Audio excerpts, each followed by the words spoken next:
सबों को जय यीशु यीशु सहाय प्रेज द लॉर्ड। प्रार्थना द परिवार फिर से आप सबों का आज की इस आराधना प्रार्थना में प्रभु यीशु मसीह के जीवित और सामर्थी नाम से हम सभी प्रार्थना द परिवार के भाई बहन मिलकर हमारी अगुआ प्रभु के दास सिस्टर एस्थर, प्रभु के दास भाई राज, आप सबों का हार्दिक स्वागत करते हैं, हार्दिक अभिनंदन करते हैं।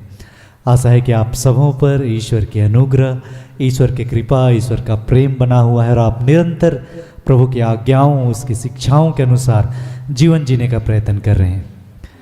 आज का यह दिन जो प्रभु ने ठहराया है और इस दिन में फिर से हमें अपनी उपस्थिति में लेकर आया है कि हम साथ मिलके उस जीवित परमेश्वर की स्तुति करें, उसकी महिमा करें, उसके कार्यों का बखान करें। तो आप सभी जहाँ कहीं भी हैं जो हर दिन हमें नहीं बल्कि उस जीवित परमेश्वर को ढूंढते हुए इस आराधना भवन तक आते हैं, ऑनलाइन यूट्यूब के माध्यम से जुड़ते हैं, आइए हम एक मन होकर बड़े विश्वास के साथ, आनंद के साथ, उत्साह के साथ उस परमेश्वर की स्तुति करें, उसकी आराधना करें। तो आज की इस आराधना प्रार्थना में मैं हूँ भाई भूषण, मेरी बाईं ओर है मेरी धर्मपत्नी बहन अंजना, साथ में है बहन अंशु, बहन सोनम और साथ में है भाई सुनील। आज की इस आराधना प्रार्थना में आरंभिक प्रार्थना करेंगे भाई सुनील, आराधना में अगुवाई करेंगी बहन अंशु और मैं। वचनों को मैं पढ़ूंगा और आज वचनों की उद्घोषणा और अंतिम विशेष आशीष की प्रार्थना होगी प्रभु के दास भाई राज के द्वारा। तो आप सभी हमारे संग इस आराधना प्रार्थना में बने रहे, एक दूसरे के लिए प्रार्थना करें और प्रभु आज के दिन में जो आशीष हमें देना चाहते हैं, जो बातें हमें सिखलाना चाहते हैं, उन हर एक बातों को, उन हर एक आशीषों को आज हम फिर से ग्रहण करने वाले हो पाएँ। तो आइए हम इस आराधना प्रार्थना में बड़े विश्वास के साथ आगे बढ़ें। धन्यवाद।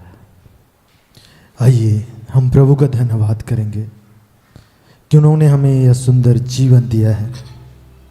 हमारी सांसें चल रही हैं, हमारे शरीर के हर एक अंग और इंद्रियां काम कर रही हैं। आइए हम उस ईश्वर का जो हम सबों को संचालित करता है, पूरे विश्व को संचालित करता है, उसका धन्यवाद करें, उसकी महिमा करें, उसकी आराधना करें। अपने मन हृदय को तैयार करें, अपनी आंखों को बंद करें, उस ईश्वर को जिसने पूरे सृष्टि की रचना की है अपनी आंखों के सामने रखें और कहें, हे पिता, हे सर्वशक्तिमान पिता, हम तेरा धन्यवाद करते हैं। तूने हम सबों को आज का यह सुंदर दिन दिखाया है प्रभु, हम सबों को स्वस्थ सुरक्षित रखा है पिता। हमारी सांसें चल रही हैं, हम जीवित हैं पिता, तेरा धन्यवाद करते हैं। तेरा धन्यवाद करते हैं पिता परमेश्वर कि हम तेरे सम्मुख आ पाते हैं। तेरा धन्यवाद करते हैं पिता कि तेरे नाम को हम ले पाते हैं पिता। तेरा धन्यवाद करते हैं तेरे बेटे यीशु के लिए, तेरा धन्यवाद करते हैं पवित्र आत्मा के लिए प्रभु। धन्यवाद करते हैं आपके बेटे प्रभु यीशु के बहाए गए लहू के द्वारा तूने हमें अपना बनाया है प्रभु। उनके बहाए गए लहू के द्वारा तूने हम सबों को सींचा है। उनके बहाए गए लहू के द्वारा तूने हमारे सारे पापों को, दोष, गुनाहों, अपराधों को प्रभु क्षमा किया है। धन्यवाद करते हैं। तूने हमें शुद्ध किया है, पवित्र किया है प्रभु। धन्यवाद करते हैं। हाँ प्रभु, उसी प्रभु यीशु के पवित्र लहू को प्रभु हम अपने ऊपर, आपके सारे बच्चे बच्चियों के ऊपर प्रभु छिड़कते हैं। और हे पिता, हम अपने सारे पापों, दोष, गुनाहों, अपराधों के लिए क्षमा मांगते हैं। हमारे सारे दोष, गुनाहों, अपराधों को क्षमा कर, हमें शुद्ध कर, पवित्र कर और अपने पास आने के योग्य बना प्रभु। तेरा धन्यवाद करते हैं पिता इस सुंदर समय के लिए जब हम तेरे सामने प्रभु इकट्ठे हुए हैं प्रभु। हम अपनी हर एक बातों को तेरे हाथों में समर्पित करते हैं। स्तुति, आराधना को, वचन उद्घोषणा को, अंतिम प्रार्थना को तेरे हाथों में समर्पित करते हैं। जो भी सिस्टम्स हैं, म्यूजिक सिस्टम, इलेक्ट्रिकल सिस्टम, सारे सिस्टम्स को प्रभु, इंटरनेट को, यूट्यूब को, सारे माध्यम्स को प्रभु हम तेरे हाथों में समर्पित करते हैं। हे पिता, इस मौसम को तेरे हाथों में समर्पित करते हैं। पूरे प्रार्थना योद्धा परिवार को, भाई राज, सिस्टर एस्थर को प्रभु तेरे हाथों में समर्पित करते हैं। तमाम सहयोगी भाई बहनों को तेरे हाथों में समर्पित करते हैं पिता। सारे संसार में पहले आपके हर एक दास दासियों को तेरे हाथों में समर्पित करते हैं। हर उन स्थानों में जहाँ पे तेरे नाम की महिमा हो रही है प्रभु, उन स्थानों को, वहाँ पर स्थित एक एक आपके बच्चे बच्चियों को प्रभु तेरे हाथों में समर्पित करते हैं। सबों के लिए तेरा धन्यवाद करते हैं और आत्मा में एक होकर प्रभु तेरी स्तुति तेरी महिमा करते हैं पिता।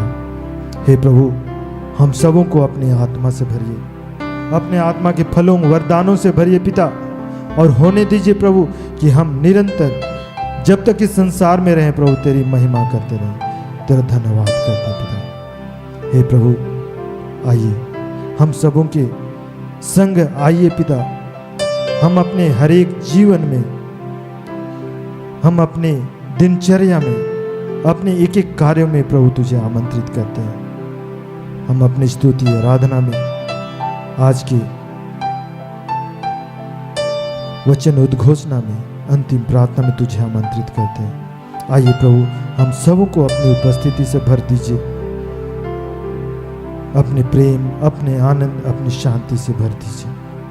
धन्यवाद देते हैं पिता कि तू हमारे बीच में है प्रभु। धन्यवाद धन्यवाद धन्यवाद। सारा आदर सम्मान महिमा गौरव तुझे देते हैं और ये प्रार्थना मांगते हैं आपकी बेटी यीशु मसीह के पवित्र जीवित नाम से। दया सुन और स्वर्ग के राज में ग्रहण कर। आमीन। आइए इस समय हम एक गीत के द्वारा प्रभु की महिमा करें, उसका धन्यवाद करें।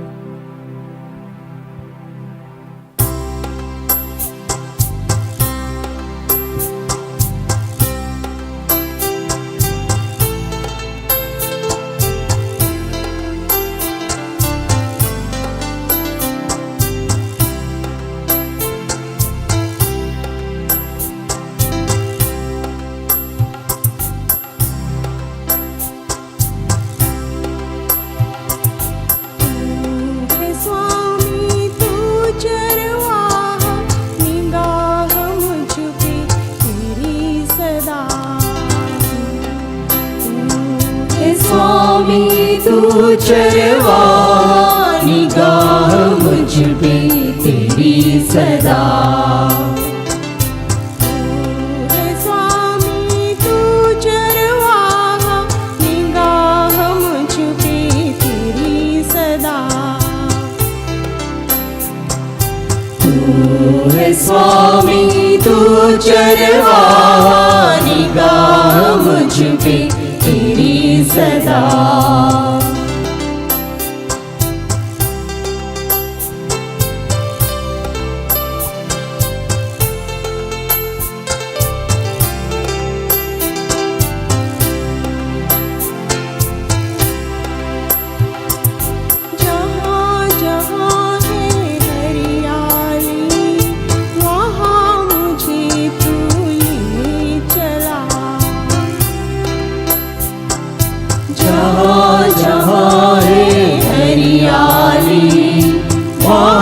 मुझे तू लिए चला।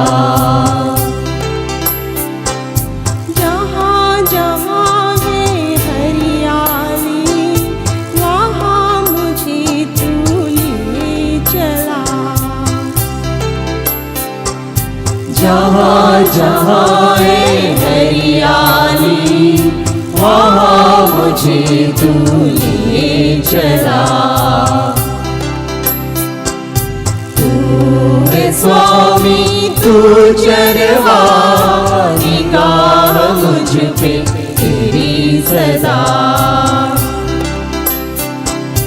तू है स्वामी तू चरवा निगाह मुझ पे तेरी सदा।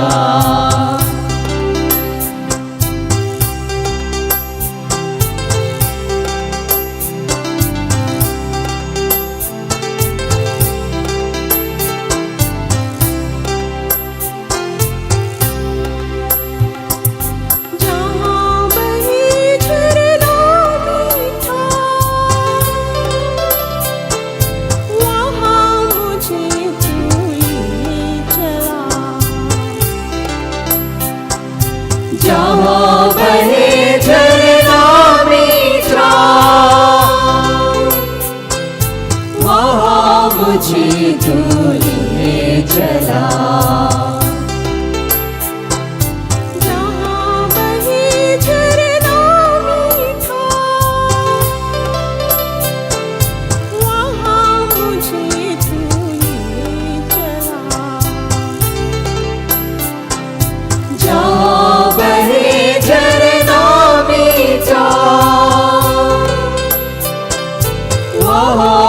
मुझे तू लिए चला। तू है स्वामी तू चरवाहा, निगाह मुझ पे तेरी सदा। तू है स्वामी तू चरवाहा, निगाह मुझ पे तेरी सदा।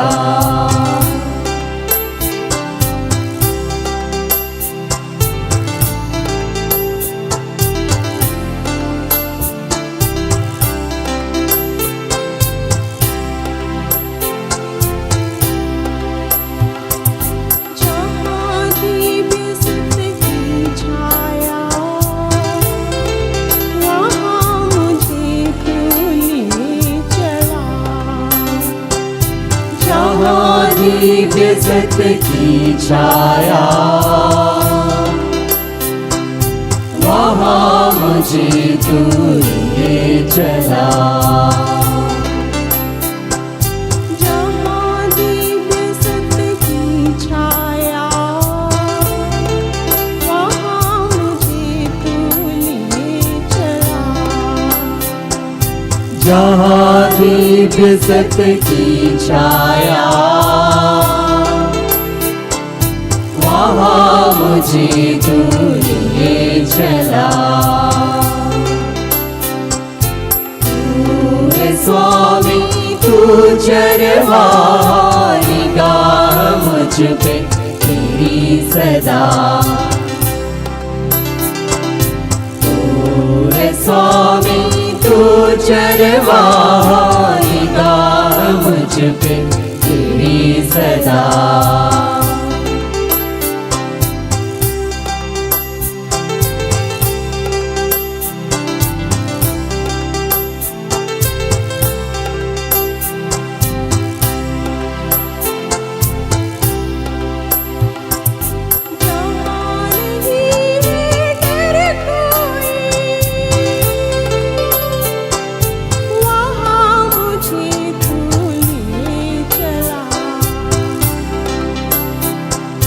जहाँ नहीं है डर कोई, वहाँ मुझे तू लिए चला। जहाँ नहीं है डर कोई, वहाँ मुझे तू लिए चला। जहाँ नहीं है डर कोई, वहाँ मुझे तू लिए चला। तू है स्वामी तू चरवाहा, निगाह मुझ पे तेरी सदा। तू है स्वामी तू चरवाहा, निगाह मुझ पे तेरी सदा। तू है स्वामी तू चरवाहा, निगाह मुझ पे तेरी सदा। तू है स्वामी तू चरवाहा, निगाह मुझ पे तेरी सदा।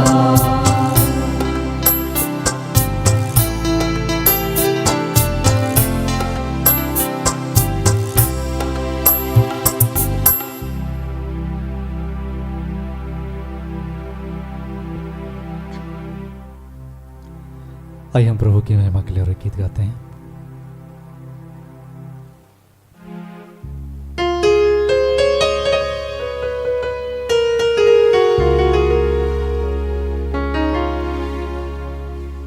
जितने भी इस आराधना भर में आए, हम खड़े होकर बड़े उत्साह के साथ, आनंद के साथ प्रभु की महिमा के लिए झूमते हुए इस गीत को हम गाएंगे।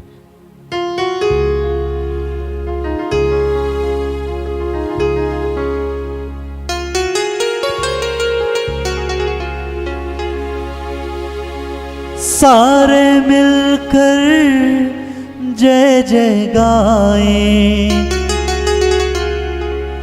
तेरे झुकाए, तोरे सिवा जाऊं कहाँ, पाऊं तुझे जाऊं जहाँ।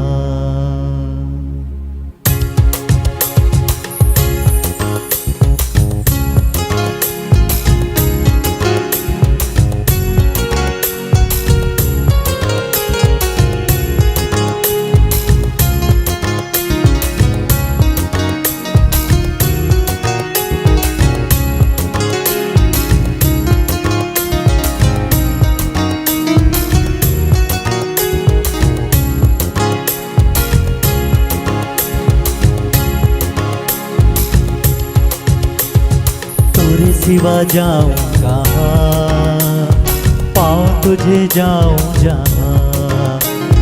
तोरे सिवा जाऊं कहाँ, पाऊं तुझे जाऊं जहाँ।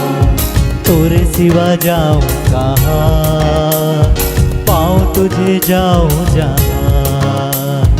तोरे सिवा जाऊं कहाँ, पाऊं तुझे जाऊं जहाँ। तोरे सिवा जाऊं कहाँ, पाऊं तुझे जाऊं जहाँ। तोरे सिवा जाऊं कहाँ, पाऊं तुझे जाऊं जहाँ।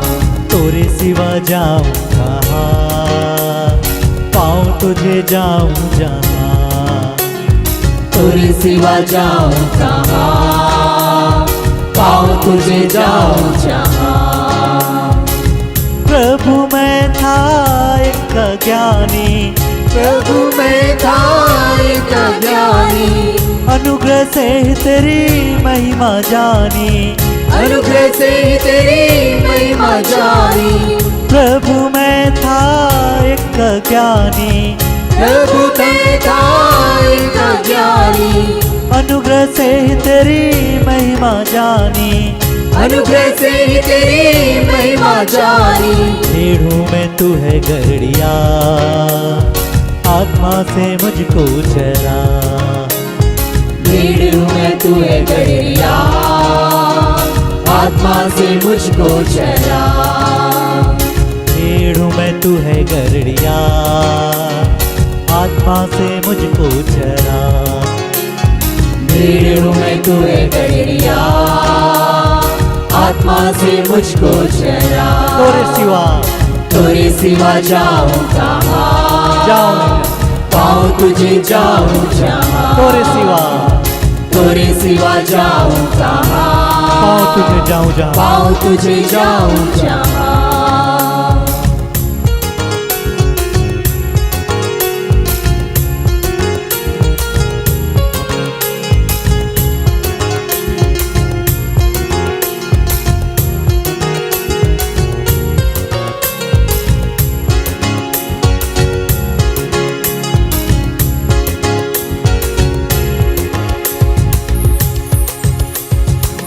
कल समुंदर से मैं घिरा था, कल समंदर से मैं घिरा था। आस न थी कोई डूब रहा था। आस न थी कोई डूब रहा था। कल समुंदर से मैं घिरा था। कल समंदर से मैं घिरा था।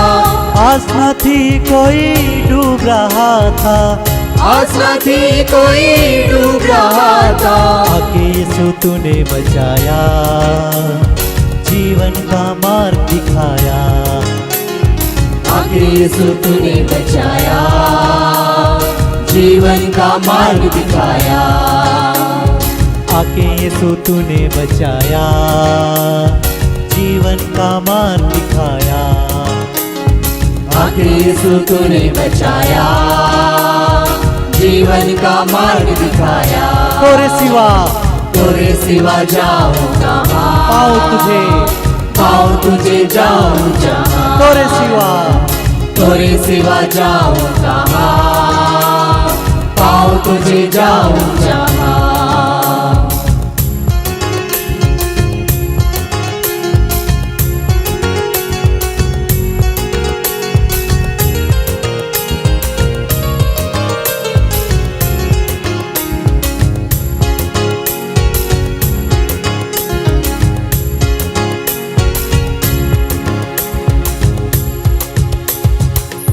प्रभु में था एक अभिमानी, प्रभु में था एक अभिमानी, करता था अपनी मनमानी, करता था अपनी मनमानी।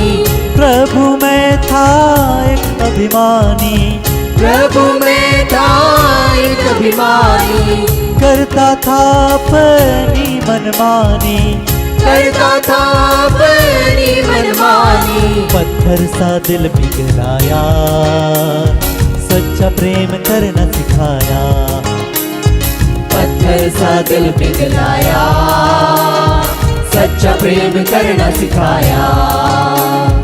पत्थर सा दिल पिघलाया, सच्चा प्रेम करना सिखाया, पत्थर सा दिल पिघलाया, सच्चा प्रेम करना सिखाया। तोरे सिवा, तोरे सिवा जाऊं कहाँ, पाऊं तुझे, पाऊं तुझे जाऊं जहाँ। तोरे सिवा जाऊं कहाँ, तोरे सिवा जाऊं कहाँ, पाऊं तुझे जाऊं जहाँ। पाऊं तुझे जाऊं जहाँ।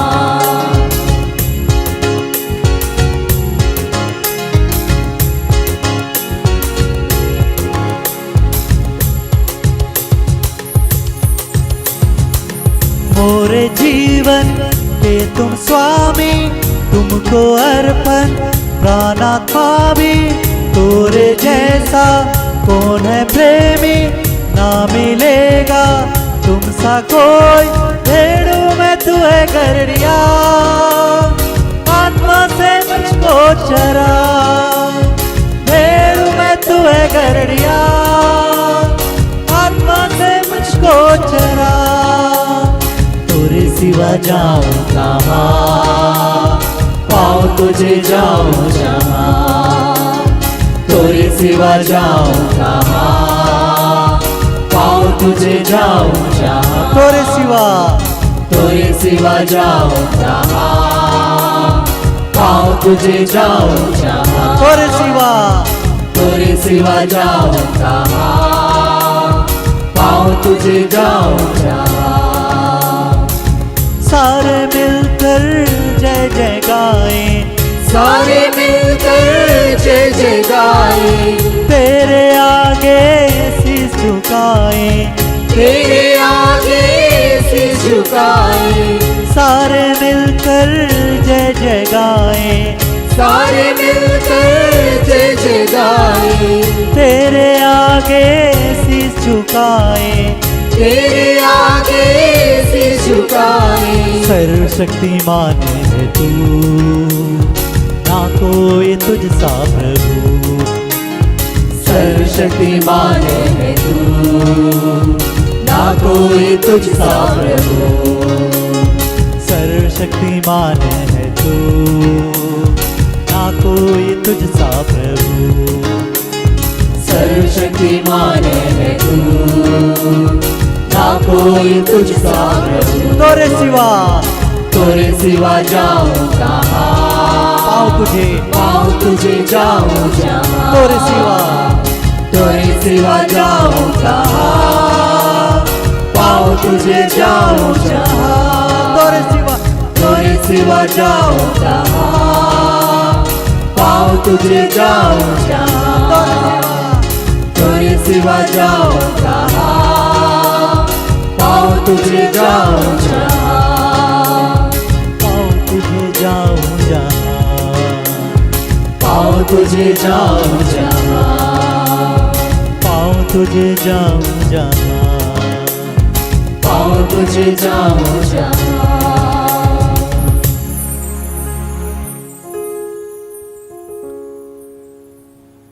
धन्यवाद पिता, धन्यवाद प्रभु यीशु, धन्यवाद पवित्र आत्मा। सब कुछ फिर से आपके हाथों सौंपते समर्पित करते हुए इस आराधना को, इस प्रार्थना को हे पिता हम यीशु नाम में आपको चढ़ाते हैं। सुनकर अपने स्वर के राज में ग्रहण कीजिए। आमीन।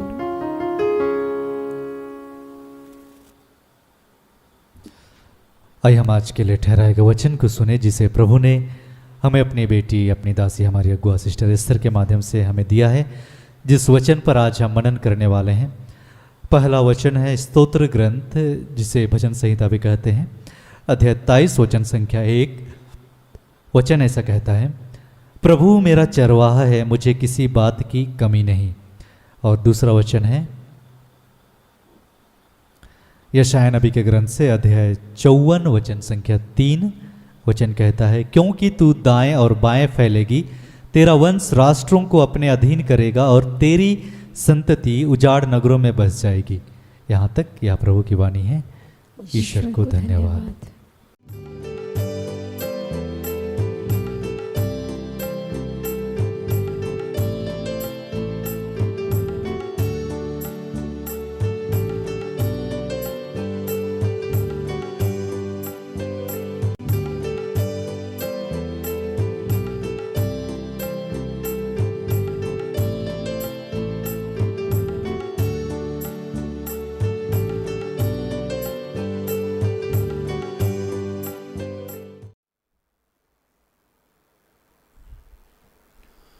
सबको जय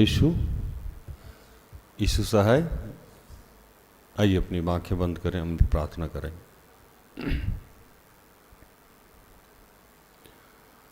कि हे दयालु पिता, हे स्वर्ग और पृथ्वी के सृजनहार, हे हम सब के रचयिता, हम तेरा धन्यवाद करते हैं आज के सुंदर और आशीषित दिन के लिए, जो तूने एक नए अध्याय के रूप में हमारे जीवन से जोड़ दिया। धन्यवाद प्रार्थना उद्धा परिवार के लिए और ऐसी जितनी संस्थाएं हैं, सेवकाई है, चर्च है, उन सब के लिए तेरा धन्यवाद करते हैं। धन्यवाद सिस्टर एस्थर के लिए और ऐसे जितने तेरे दास दासी हैं, उन सब के लिए तेरा धन्यवाद करते हैं। वैसे तमाम लोग जो जिस रूप से भी अपना सब कुछ तुझे निछावर किए हैं, तेरे राज्य के विस्तार में लगा रखे हैं प्रभु, उन सब के लिए तेरा धन्यवाद करते हैं। कि बेटा, गर्भ से लेकर अब तक तूने हमें संभाला, हमारी छोटी से लेकर बड़ी सारी ज़रूरतों को अपने शाही खत्ते खोल के पूर्ण किया, हम तेरा धन्यवाद करते हैं। धन्यवाद करते हैं इस वक्त जितने लोग जहाँ से मुझे देख रहे हैं, सुन रहे हैं, जहाँ तक मेरी आवाज़ जा रही है, उन सब के लिए तेरा धन्यवाद करते हैं। कि प्रभु, तू जानता है कि हर वक्त हम वही कार्य करते हैं जो तुझे नापसंद है। उन तमाम कार्यों के लिए जो हम सब ने अब तक किए हैं, जो तुझे नापसंद है, उसके लिए तुझसे क्षमा चाहते हैं। अपने पुत्र यीशु के लहू से धो के शुद्ध और पवित्र कर। और इस वक्त जो पवित्र शास्त्र की बातें हैं, जो प्रभु की तेरी भेद की बातें हैं, वो तेरे आत्मा के बगैर, तेरे साथ के बगैर, यीशु नाम के बगैर संभव नहीं है। पिता, पुत्र, पवित्र आत्मा, हम सब की मदद कीजिए, वचन और सुनने और सुनाने में हमारा साथ दीजिए। जो भी डिस्टर्बेंस की बातें हैं, जो भी रुकावट की बातें हैं, वो सब यीशु के नाम से समाप्त करते हैं। धन्यवाद किया प्रार्थना प्रभु यीशु के जीवित और पवित्र नाम से मांगते हैं। दया से सुन और स्वर्ग के राज में ग्रहण कर, आमीन।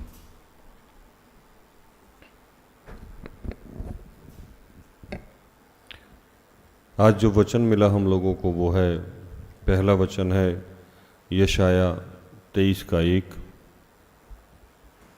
दूसरा वचन है भजन संहिता 23:1 और यशायाह 54:3।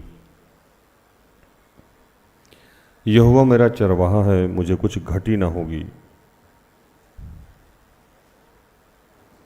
क्योंकि तू दाहिने बाएं फैलेगी और तेरा वंश जाति जाति का अधिकारी होगा और उजड़े हुए नगरों को फिर बसाएगा।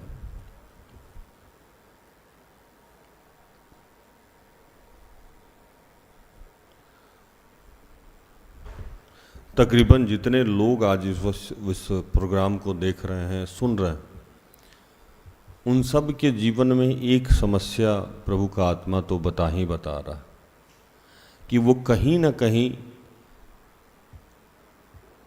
आर्थिक तंगी को झेल रहे हैं या भविष्य में आर्थिक सामंजस्य कैसे स्थापित हो, इसको लेके वो चिंतित है। बाकी और भी बहुत सारी चिंताएं हैं, लेकिन ये एक प्रमुख चिंता है।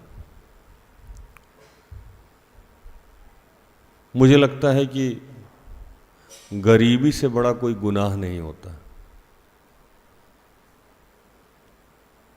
हम लोग के यहाँ एक कहावत है कि जो ज़रूरतमंद है गरजू को दनाई नहीं होता। गरजू समझते हैं, जिसको गरज है मतलब ज़रूरत, उसको दनाई नहीं होता। दनाई एक भोजपुरी वर्ड है, मतलब उसको ये समझ नहीं है कि क्या अच्छा है क्या बुरा है, क्या सही है क्या गलत है, बस उसकी ज़रूरत कैसे पूर्ण हो।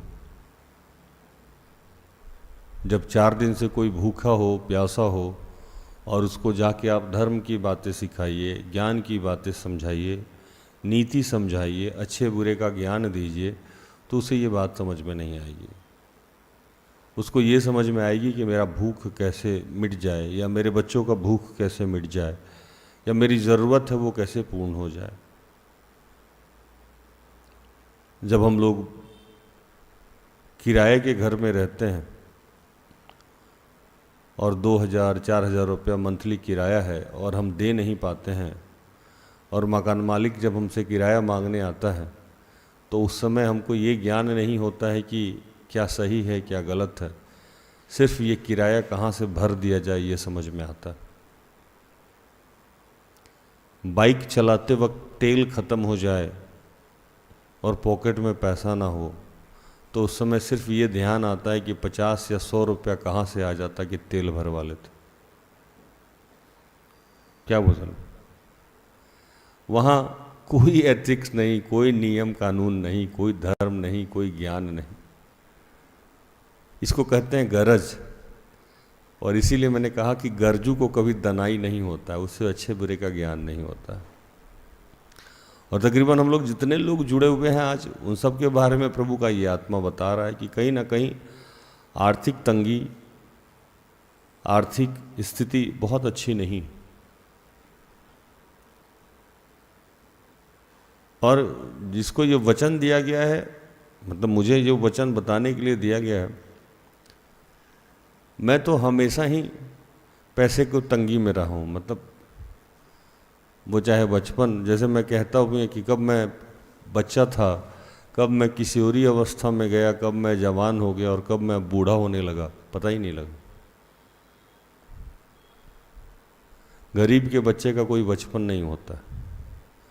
जिसके ऊपर बहुत सारा बोझ हो, उसकी कोई अपनी इच्छा नहीं होती। पिता कहाँ से घर चलाता है ये सिर्फ पिता जानता है, बाकी किसी को एहसास नहीं होता है। उसको ये नहीं पता है उसकी बीवी को कि घर में पैसा कहाँ से आ रहा है, उसके बच्चों को कहाँ से मारा है, घर का जो मुखिया है, जो पिता है, वो कहाँ से ला रहा है, सिर्फ वही जानता है। और जितना अच्छा पिता है, जितना अच्छा मुखिया है, वो उतना ही अपने राज्य को छुपा के रखता है, अपनी समस्याओं को अपने बच्चों पे जाहिर नहीं करता है, अपनी पत्नी पे जाहिर नहीं करता है, अपने परिवार के लोगों पे जाहिर नहीं करता है।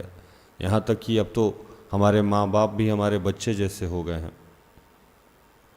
अब मैं उन पे भी जाहिर नहीं करता हूँ कि मेरे अकाउंट में कितना पैसा है, कितना नहीं है, कहाँ से पूरा होगा, क्या आवश्यकताएँ हैं, कहाँ से मैं लेके आ रहा हूँ और क्या कर रहा हूँ। और तकरीबन ये सब के जीवन की स्थिति है। और सबसे खतरनाक तो तब हो जाता है जीवन जब हम बेसिक अभाव में होते हैं। पैसे की समस्या तो सबको होती है, कम या ज़्यादा, लेकिन सबसे गंभीर समस्या तब जब शाम का राशन कहाँ से आए ये पता नहीं, दूध वाले का पैसा कब दिया जाए और कहाँ से दिया जाए ये पता नहीं है, रेंट कहाँ से भरा जाए ये पता नहीं है, इनरवेयर फटा हुआ है कहाँ से खरीदा जाए ये पता नहीं। बेसिक ज़रूरत। और उस समय मन में इतनी बौखलाहट होती है, इतना इरिटेशन होता है कि उसको लगता है कि बस ये पूरा हो जाए। या दिमाग में कई बार आता है यार अब मतलब ये स्थिति है कि अंडरवियर भी नहीं खरीद सकते। किसी को पता हो चाहे नहीं पता हो, लेकिन आपको पता है कि जो आप सेंडो गंजी पहन के बैठे हुए हैं वाइट कलर का, उसमें 32 को छेद है। चाहे जितनी बात आप लोगों को समझा रहे हो, लेकिन आपका अंतरात्मा ये कोस रहा है कि तुम इस लायक भी नहीं हो। शैतान आपको समझा रहा है देखो चाहे जितना भी फेंक दो, लेकिन तुम्हारे पास औकात नहीं है कि तुम अपना गंजी खरीद सको, तुम्हारे पास औकात नहीं है कि तुम बच्चे के लिए अच्छे कपड़ा दे सको, तुम्हारे पास औकात नहीं है कि तुम अच्छा भोजन कर सको। मैं जब से प्रबंध में आया मैंने एक काम बहुत किया है, एकदम भर भर के किया है। मेरे बच्चे जो भी हमारे साथ रहते हैं 30-40, टोटल तो टीम 200-250 का है, लेकिन तकरीबन रोज़ जो बैठने वाले बच्चे हैं वो 25-30-40 बच्चे हैं मेरे साथ। इन्होंने जब जो खाने के लिए बोला उसमें कोई पाबंदी नहीं, जी भर के खाओ। खाने और पहनने में रोक नहीं है, क्योंकि मैं जानता हूं कि जब भी बेसिक अभाव में कोई बच्चा फंसेगा, वो चाहे जितना विद्वान हो, जितना ज्ञानवान हो, चाहे जितना अभिषिक्त हो, शैतान उससे बात कर लेगा कि तुम्हारा तो यही औकात है, तुम चाउमीन खाना चाहते थे, खा नहीं पाए ना, कहाँ है तुम्हारा यीशु? तुम्हारे मोबाइल में रिचार्ज नहीं है, कहाँ है तुम्हारा यीशु? 400 रुपया नहीं है तुम्हारे पास, गाड़ी का टायर नहीं बदला गया है, कहाँ है तुम्हारा यीशु? गाड़ी का सेल्फ नहीं काम कर रहा है, कहाँ है तुम्हारा यीशु? शैतान बात करता है। और मैंने अपने जीवन में अच्छे अच्छे अभिषिक्त को, अच्छे अच्छे टैलेंटेड लोगों को, अच्छे अच्छे ज्ञानवान विद्वान लोगों को, जो ऑफिसर बन सकते थे, जो अच्छे दास दासी बन सकते थे, जो अच्छे आराधक बन सकते थे, जो अच्छे प्लेटफॉर्म पे जा सकते थे, अच्छा बिजनेसमैन बन सकते थे, उनको मरते हुए देखा है, हारते हुए देखा है, सिर्फ इस बेसिक अभाव में टूट जाते हुए। टूट जाता है वो आदमी जब उसके लिए, उसके सामने उसका बच्चा तड़प रहा हो और वो दूध नहीं, एक दूध आता है इलेक्ट्रोजेल, इलेक्ट्रोजेल नाम सही बोले रहा हूँ ना, इलेक्ट्रोजेल, इलेक्ट्रोजेन, अच्छा हाँ जो भी है। मुझे याद है कि 2010 में जब मेरी बेटी जन्म ली और सुबह का समय था, तकरीबन वो जन्म ली थी, मतलब मुझे लग रहा है कि 12 या 1 या 1:30 बजे रात में उसका जन्म हुआ था, और सारे दूध के दुकान बंद थे, और मेरी पत्नी को हेपेटाइटिस बी था, जिसकी वजह से वो फीडिंग नहीं करा सकती थी। अगर फीडिंग कराती तो वो मेरी बेटी को हेपेटाइटिस बी ट्रांसफ़र हो जाता। तो डॉक्टर का कहना था कि इनको एक इंजेक्शन पड़ेगा, प्रोटेक्शन इंजेक्शन, उसके बाद ये फीडिंग कराएंगे। और मेरी बेटी बचपन से ही फूडी, मतलब वो निकली भी थी तो जीभ लापते हुए, मतलब कुछ खा खिला दो उस टाइप से, एकदम जीभ को घुमाते हुए निकली। अब रात का 2 बजे का समय, पत्नी फीडिंग करा नहीं सकती हैं, क्यों? तो इंजेक्शन 2 बजे रात में नहीं मिल रहा है। और सारे जगह मैंने फ़ोन कर दिया, सबको फ़ोन कर दिया, तो वो बोला भैया दुकान खुलेगा, अभी हम लोग 2 बजे रात में किसी को भी फ़ोन करके दुकान खुलवा नहीं सकते, कम से कम 5 तो बजने दीजिए, 5 बजे दुकान खुलवा के निकलवा लेंगे हम इंजेक्शन। और सिंपल सा इंजेक्शन था, 6-7 हज़ार का इंजेक्शन था, 8 हज़ार का इंजेक्शन था, जो प्रोटेक्शन के लिए पत्नी को पड़ना था या बेटी को पड़ना था, किसी एक को पड़ना था, उसके बाद उनको फीडिंग कराना था। और बेटी मेरी दूध के लिए चिल्लाए जाए, मतलब न्यू बॉर्न बेबी दूध के लिए चिल्लाए जाए, और मैं अपने आप को ऐसे समझ रहा था कि मैं किसी लायक बाप नहीं, और मैं दूध अरेंज नहीं कर पा रहा हूँ। एक मेरा पुराना मित्र था जो अभी किसी फैक्ट्री का मालिक हो गया है, फैब्रिकेशन कंपनी का, वो सुबह सुबह 5 बजे राजस्थान शॉप के शटर पीट पाट के फ़ोन वोन करके, क्योंकि उसी के अपार्टमेंट में उसका मालिक रहता था, वो सबसे पहले इलेक्ट्रोजेल, जो ये लोग नाम सही उच्चारण कर रहा है, 0 नंबर की 1 नंबर, वो लेके आया। और एक मेरा मित्र था जो अब नहीं रहा, मतलब नहीं है मित्र सेवकाई की वजह से, वो अपर बाजार से कहीं से सारा दुकान खुलवा के लाया मुझे, और उसको इंजेक्शन पड़ा और वो दूध पी, और दूध पी कॉटन में डाल के मुंह में दूध डाला जाता, वैसे दूध पी रही थी जैसे बचपन से, मतलब बचपन में ही थी वो, जैसे जीवन भर उसको मतलब प्यासी हो, भूखी हो। तो वो जो 4-5 घंटा मैं काटा था, तो मुझे कुछ भी सूझ नहीं रहा था, कोई ज्ञान नहीं, कोई धर्म नहीं, मुझे सिर्फ ये समझ में आ रहा था कि ये इंजेक्शन कहाँ से आएगा, ये दूध कहाँ से आएगा, पूरा दुनिया मेरा ले लो, लेकिन एक इंजेक्शन इंतजाम कर दो और दूध ला दो मेरी बेटी के लिए। और उस दोनों बंदे का नाम आज 13-14 साल की मेरी बेटी है, मैं नहीं भूलता हूँ। वो जीवन का सबसे बड़ा एहसान उसने मेरे लिए किया कि सुबह सुबह 4 बजे दुकान खुलवा के इंजेक्शन लाया और वो दूध लेके आया। तो जब ज़रूरत हो और बेसिक ज़रूरत हो, मैंने कितने बच्चों को यहाँ देखा है बर्बाद होते हुए। मैं जानता हूँ कि ये बहुत बड़े अभिषिक्त हैं, बहुत बड़े प्रभु के दास हैं, लेकिन बेसिक अभाव उनके जीवन में ऐसा रहा है कि उन्होंने अपने मार्ग को बदल दिया, रुक नहीं पाए हम। मैं ऐसे ऐसे लोगों को देखा हूं जो IAS IPS निकाल सकते हैं, कितने बार एग्जाम क्रैक किए कर चुके हैं, लेकिन वो थक जाते हैं क्योंकि उनको पता है कि मेरी बेसिक ज़रूरतें पूरी नहीं हो पा रही है, पता नहीं आगे नौकरी होगा कि नहीं होगा। उनका सारा ज्ञान धरा का धरा रह जाता है और वो अपने रास्ते को बदल देते हैं। मैंने ऐसे ऐसे ब्रेनिस्ट को देखा है जो बहुत बड़े बिजनेसमैन हो सकते थे, लेकिन अपनी छोटी छोटी ज़रूरतों की वजह से कहीं दुकान में काम करते हैं या कहीं और काम कर लेते हैं।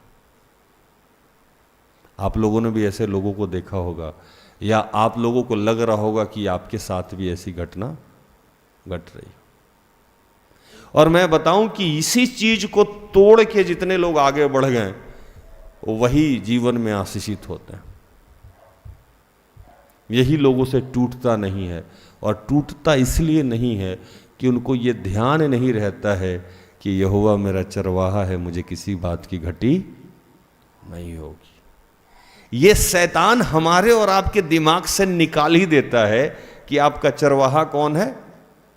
यहोवा है। आपका चरवाहा यहोवा है, आपकी गाड़ी रिपेयरिंग हो जाएगी। आपका चरवाहा यहोवा है, आपके बच्चे की ज़रूरत पूरी हो जाएगी।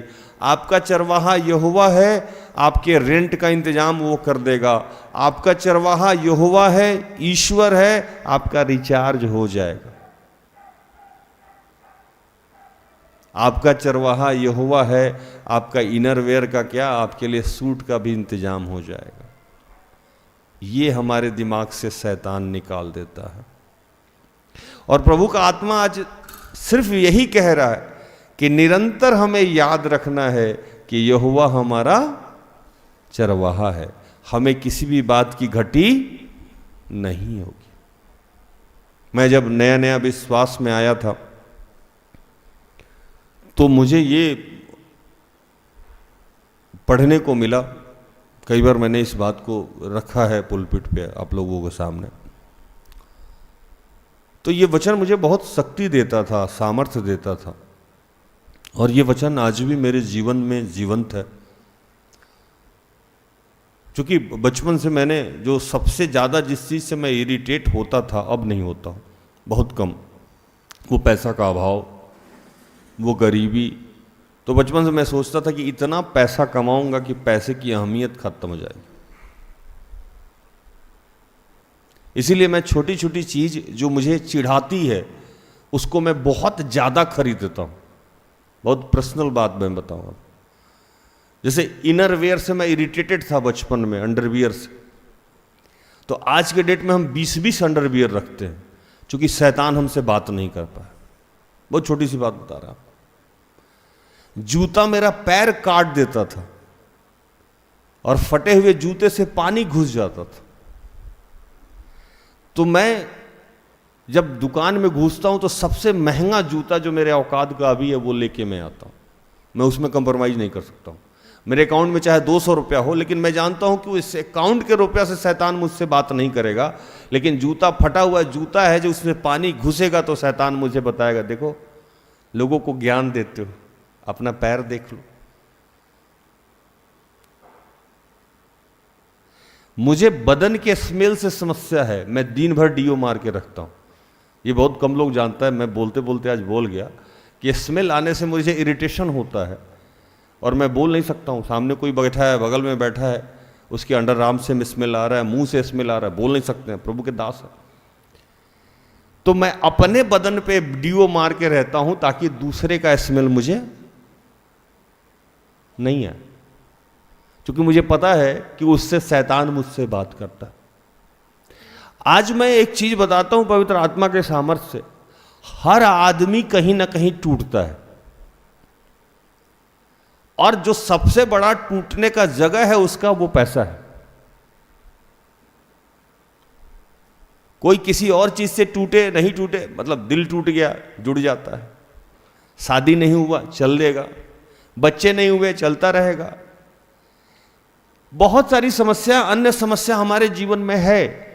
लेकिन पैसा एक ऐसा चीज है, आर्थिक तंगी एक ऐसा चीज है जो अगर चोट मारता है तो आदमी अंदर से घायल होता है, उसका कॉन्फिडेंस हिला रहता है, वो आदमी कहीं बात भी नहीं कर पाएगा, कहीं खड़ा नहीं हो पाएगा, कहीं जा नहीं पाएगा, क्योंकि उसको हमेशा शैतान ये बताता रहता है, उसके दिमाग में ये भर गया है कि वो गरीब है, उसके दिमाग में भरा हुआ है कि वो अभाव में है, उसके दिमाग में भरा हुआ है कि हम जीवन में कुछ कर नहीं पा रहे और हमारी हालात नहीं बदल रही।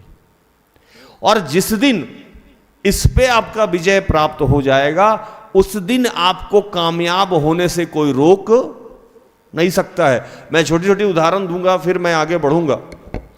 एक रिक्शा वाले का बेटा आईएएस हो जाता है, क्या उससे शैतान रोज ये बात नहीं करता होगा कि तुम्हारा बाप, तुम्हारे पिताजी रिक्शा चलाते हैं, शाम तक 50 या 100 रुपया कमाते हैं, तुम ये सब छोड़ दो और कहीं भी एक छोटा मोटा भी नौकरी कर लो, तब तुम्हारे घर का सहयोग हो जाएगा। तुम कहाँ इस चक्कर में पड़े हो, कहीं तुम्हारा आईएएस नहीं निकला, कहीं तुम्हारी सरकारी नौकरी नहीं निकली, तो तुम्हारा आज भी बर्बाद हो रहा है। तुम्हारे सामने तुम्हारी माँ बीमार है, तुम दवा नहीं खरीद पा रहे हो और बैठ के पढ़ रहे हो। तुम्हारे सामने तुम्हारे बाप, तुम्हारे पिता के पैर में घाव है और फिर भी वो रिक्शा चला रहा है। 55 साल का बूढ़ा 4 आदमी को ढो के रिक्शा चला रहा है, टीबी का पेशेंट है और तुम पढ़ाई कर रहे हो। इससे लड़ना बहुत कठिन काम है और जो लड़ता है उसके दिमाग में ये समस्या रहता है कि ईश्वर मेरा चरवाहा है, वो हमारी हर चीज को पूरा करेगा।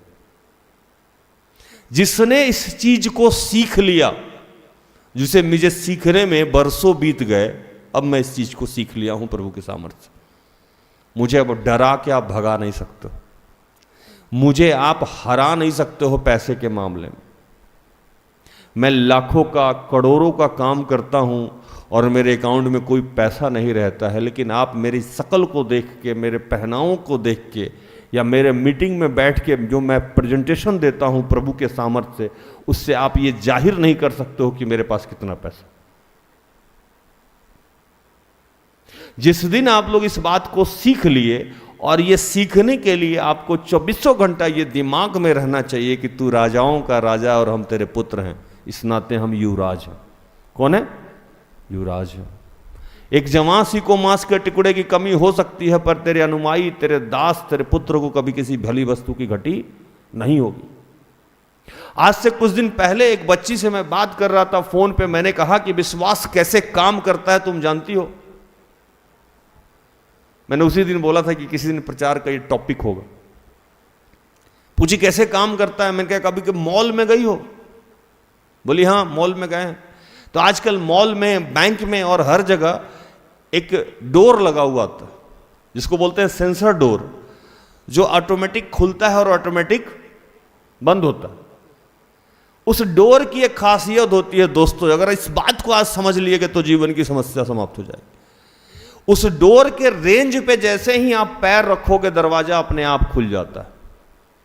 उसके रेंज के बाहर रह के आप कितना भी सोचो कि वो दरवाजा खुलेगा तो खुलेगा नहीं खुलेगा, या आप सोचो कि मैं यहां खड़ा हूं और पहले ही वो दरवाजा खुल जाए तब मैं जाऊं, तब भी वो दरवाजा नहीं खुलेगा।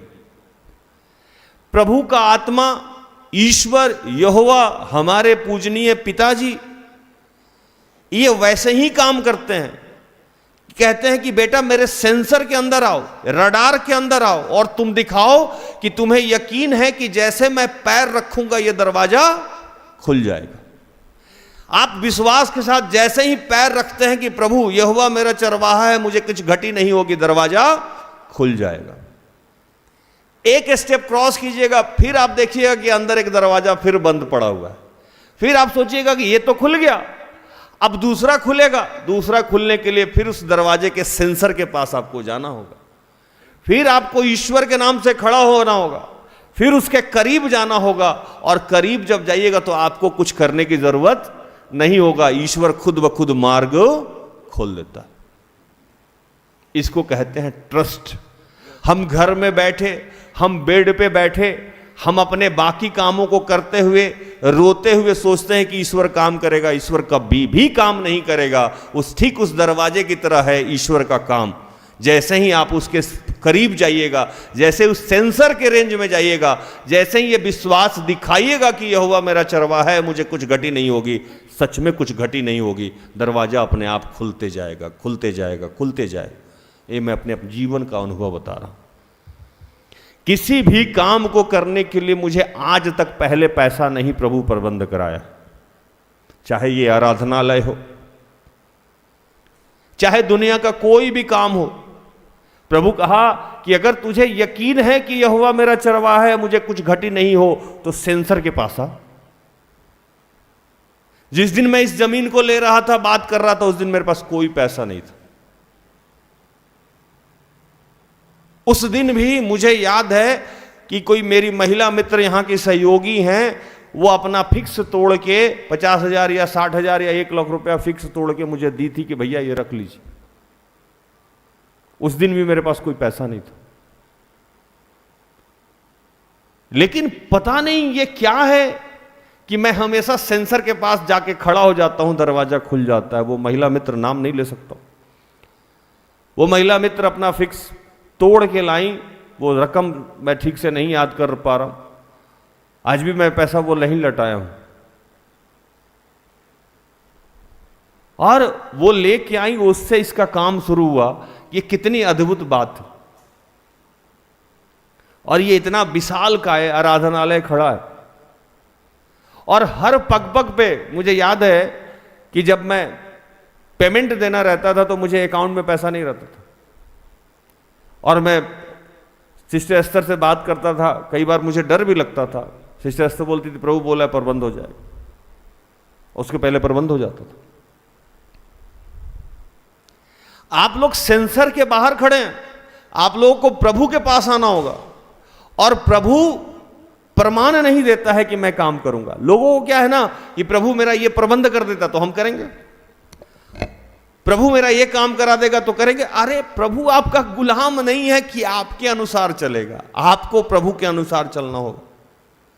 आपको हर वक्त ये याद रखना होगा कि वो ईश्वर है, आपके टर्म एंड कंडीशन पे वो काम नहीं करेगा, उसके टर्म एंड कंडीशन पे आपको काम करना। और उसका टर्म एंड कंडीशन सिर्फ एक ही है कि आपके दिमाग में ये 24 घंटा रहना चाहिए कि वो सर्वशक्तिमान परमेश्वर है।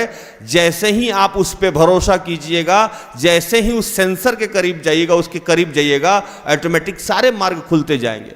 सारी जरूरतें चाहे छोटी हो चाहे बड़ी हो, वो पूरी होती जाएगी। दाऊद एक जगह रोने लगा और रोते रोते कह रहा है कि प्रभु क्या कर रहे हो तुम मेरे साथ। आज स्थिति मेरी ऐसी हो गई है कि लोग कुत्ते की तरह मुझे घेर के रखे हुए हैं, लोग मुझे बदनाम करने पे लगे हुए हैं, परेशान कर रहे हैं, मेरा मजाक उड़ा रहे हैं, मेरा माखौल उड़ा रहे हैं। बुजुर्ग भाई वचन पढ़िए ना कुछ।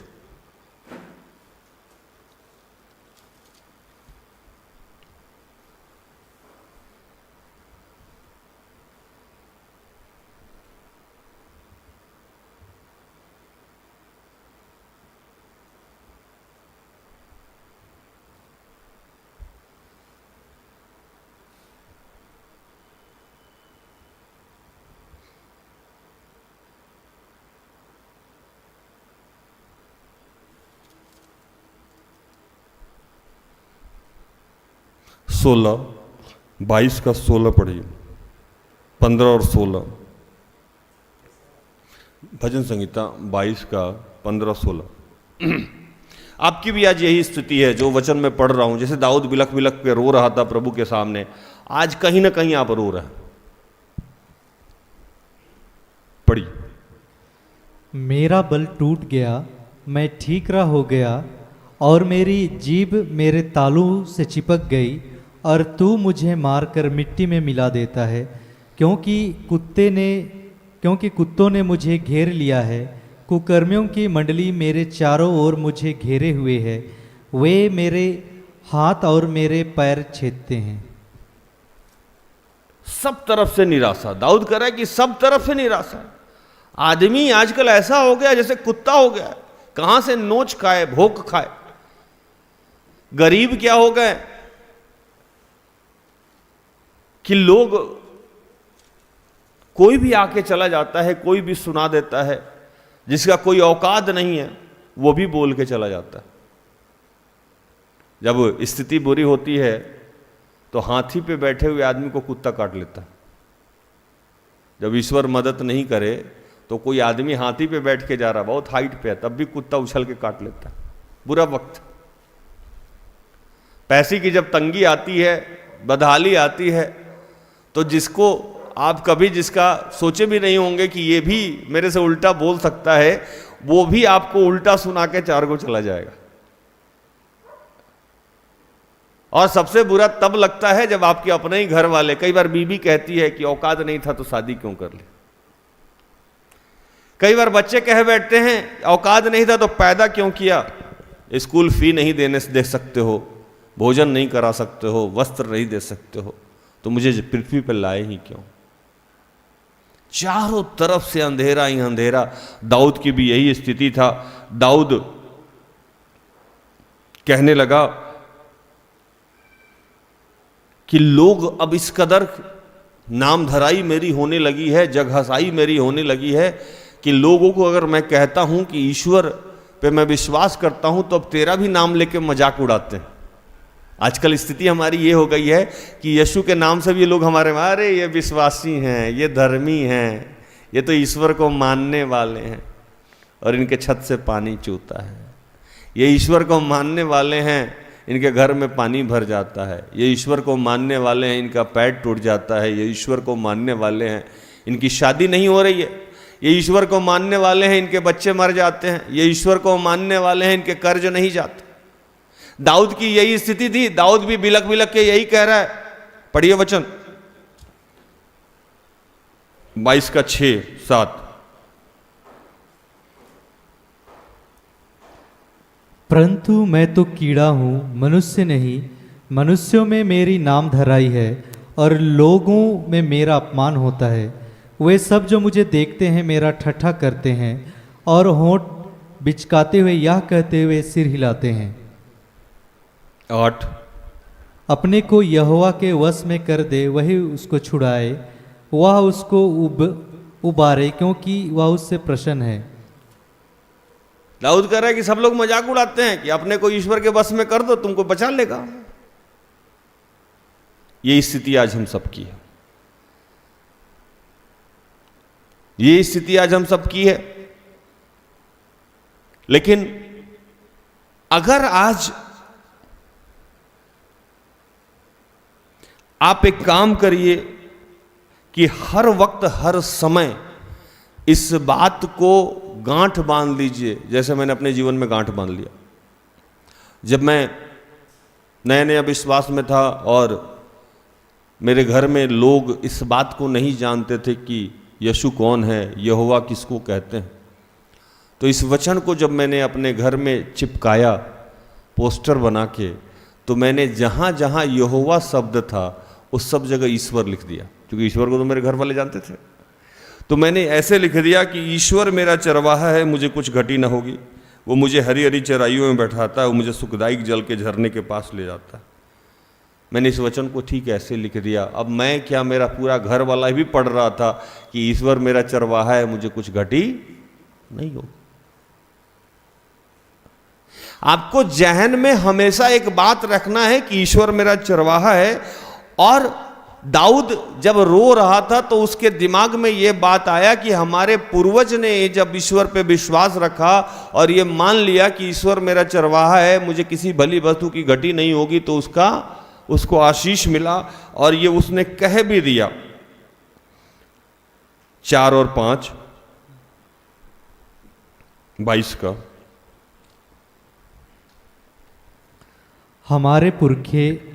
हमारे पुरखा तुझी पर भरोसा रखते थे, वे भरोसा रखते थे और तू उन्हें छुड़ाता था। उन्होंने तेरी दुहाई दी और तूने उनको छुड़ाया। वे तुझी पर भरोसा रखते थे और कभी लज्जित ना हुए। अब आपको ये बात समझना है कि जब भी आपको डर लगेगा, डर तो लगेगा ही लगेगा। डरना एक स्वाभाविक प्रक्रिया है। वो मैं भी डरता हूँ, सिस्टर एस्थर भी डरती हैं, दिनाकरण साहब भी डरते हैं, जोयस मेयर भी डरते हैं। और एक नया नाम लूँगा तो आपको आश्चर्य लगेगा, यीशु को भी डर लग रहा था। अगर आप शरीर धारण किए हैं तो शरीर की जो भी समस्याएं हैं उसको आप धारण करिएगा। अब शरीर धारण कीजिए तो सुसु तो लगेगा ही लगेगा, पोटी तो करिएगा ही करिएगा, भूख तो लगेगी ही लगेगी। चाहे ईश्वर भी शरीर रूप धारण किए हों तो क्या इस प्रक्रिया से वो बच जाएंगे? नहीं बचेंगे। अब बाकी चीजों को समझने की जरूरत नहीं है, ये तो आप हम इंसान हैं। अब आपने कहा कि यीशु को कहां डर लग रहा था, भैया बता के जाइए जरा। गतसमनी बाग में प्रभु जब अपने शिष्यों के साथ प्रभु भोज की रोटी, आखिरी रोटी खा के और गतसमनी बाग में पहुंचे तो उनका मन बड़ा व्याकुल हो गया, बेचैन हो गए और बेचैन होकर प्रार्थना करने के लिए आगे चले गए। और अपने शिष्य के को बोला उन्होंने कि तुम भी प्रार्थना करो।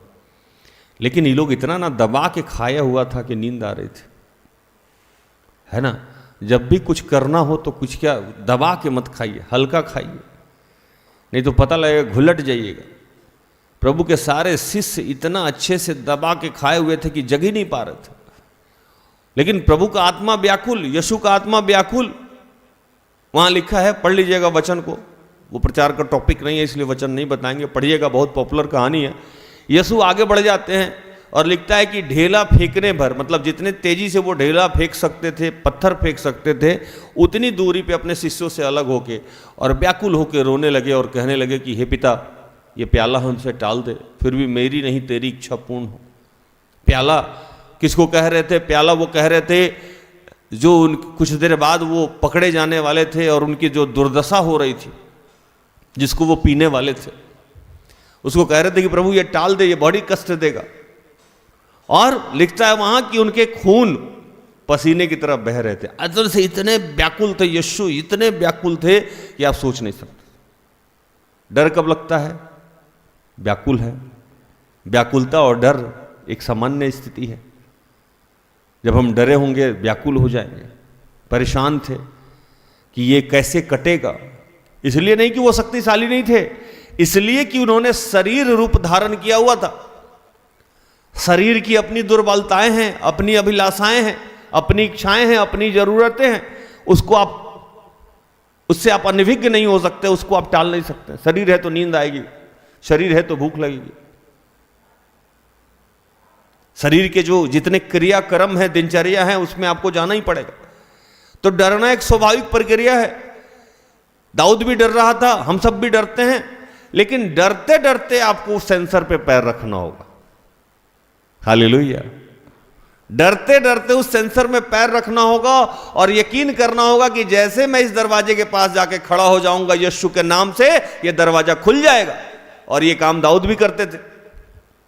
गोलियत के सामने जाके खड़े हो गए कि तू कौन है खातना रहित जो मुझे हराएगा? मैंने कितनी बार बाघ सिंह को मारा है।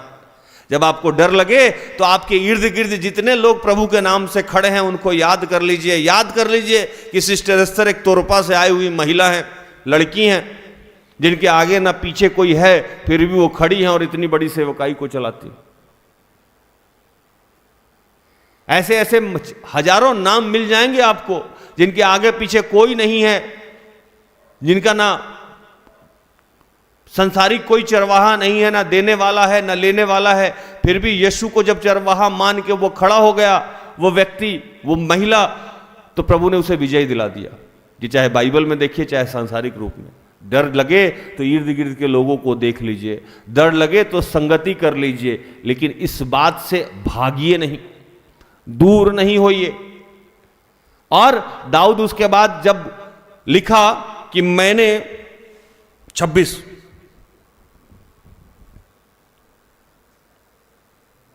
22 का 26।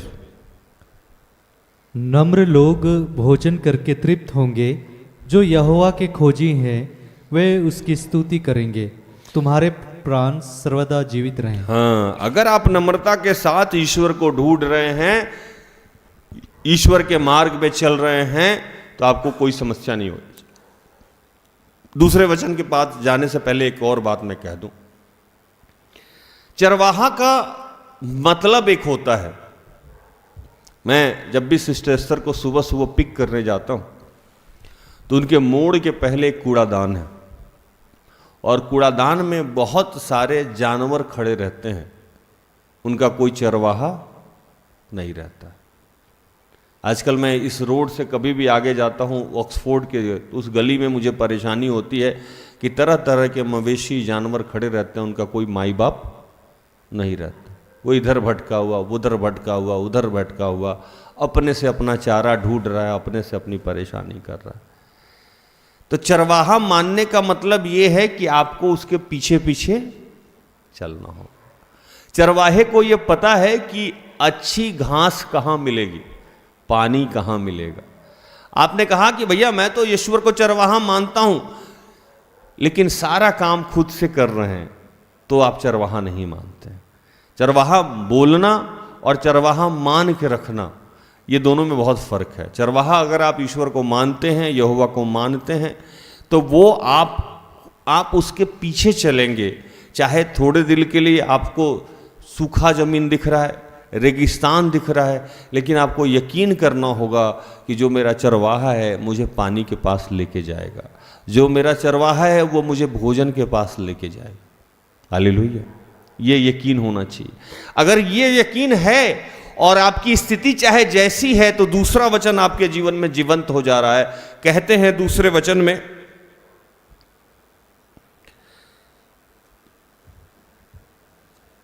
क्योंकि तू दाहिने बाएं फैलेगी और तेरा वंश जाति जाति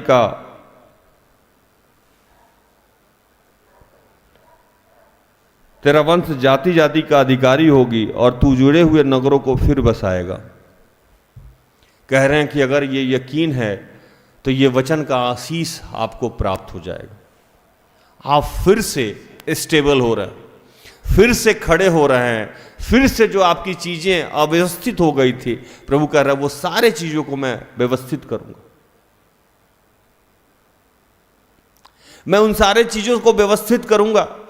और व्यवस्थित करने के लिए क्या करना होगा? 2 नंबर को पढ़िए, 54 का 2। अपने तंबू का स्थान चौड़ा कर और तेरे डेरे के पट लंबे किए जाएं। हाथ मत रोक, रस्सियों को लंबी और खूंटों को दृढ़ कर। कह रहे हैं कि अपने तंबू को चौड़ा कर। तंबू तो समझते हैं ना, टेंट का जो बना हुआ घर होता है, उसको चौड़ा कर। बाएं रस्सी फैला, दाएं रस्सी फैला। ये फैलाना कभी आप समझे हैं कि प्रभु इस बात को क्यों कहता है? ये तंबू चौड़ा करना यकीन को दर्शाता है। हमारे यहां रजिस्ट्रेशन होता है, और रजिस्ट्रेशन में के पहले प्रभु का आत्मा हम लोगों को बता देता है कि 600 लोग आएगा, 700 लोग, 800 लोग, 900 लोग, 1000 लोग आएगा।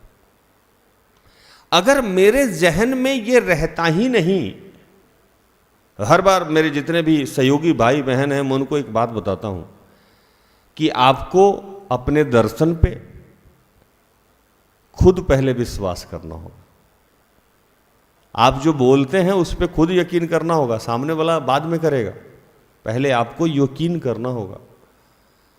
मुझे ये यकीन था जब से मैं सेवकाई कर रहा हूं, प्रभु जो मुझे दर्शन दे रहा था, प्रभु जो मेरे माध्यम से लोगों के जीवन में कहता था, मुझे ये यकीन था कि ये पूरा होने वाला है।